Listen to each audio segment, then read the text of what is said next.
మామనాడు జిల్లా వ్యాప్తంగా జోరుగా వర్షాలు కురుస్తున్నాయి. ఎడతెరిపి లేకుండా కురుస్తున్న వర్షాల వల్ల వాగులు చెరువుల్లోకి జల ప్రవాహం వచ్చి చేరుతోంది. జిల్లా వ్యాప్తంగా కూడా ముసురు వర్షాలు కంటిన్యూ అవుతున్నాయి. దాదాపు వారం 10 రోజులుగా వర్షాలు కంటిన్యూగా పడుతూనే ఉన్నాయి. చాలా చోట్ల భారీ వర్షాలు కురుస్తున్నాయి. మరికొన్ని చోట్ల సాధారణ మించిన వర్షం నమోదవుతూ వస్తుంది.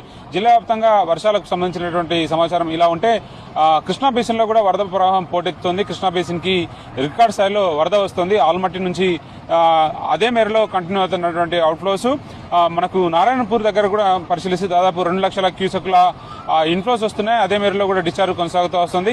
జూరాల ప్రాజెక్టులోనే ఈ సీజన్ లో అత్యధికంగా 41 గేట్లు ఎత్తారు. 41 గేట్ల నుంచి వాటర్ దిగువకు విడుదలవుతుంటే కృష్ణమ్మ పరుగులు పెడుతున్నటువంటి దృశ్యాలు చాలా కనువిందు చేస్తున్నాయి.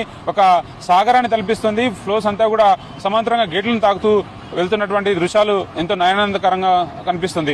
సో హైడల్ పవర్ జనరేషన్ కూడా కంటిన్యూ కొనసాగుతోంది. అప్పర్ జూరాల, లోయర్ జూరాల 2 చోట్ల కూడా పవర్ జనరేషన్ నిరంతరంగా కొనసాగుతోంది. అన్ని యూనిట్లో కూడా పవర్ జనరేషన్ కొనసాగుతోంది. జూరాలకు సంబంధించినటువంటి ప్రధాన కాలువలు లెఫ్ట్ మెయిన్ కెనాల్ అట్లాగే రైట్ మెయిన్ కెనాల్ 2 కెనాల్స్ నుంచి నీటి విడుదల కొనసాగుతుంది. దీంతో పాటు భీమా లింక్ కెనాల్, భీమా కెనాల్ అట్లాగే నెట్టెంపాడు ప్రాజెక్టులో కూడా నీటి పంపింగ్ అనేది మొదలవుతుందని చెప్పవచ్చు.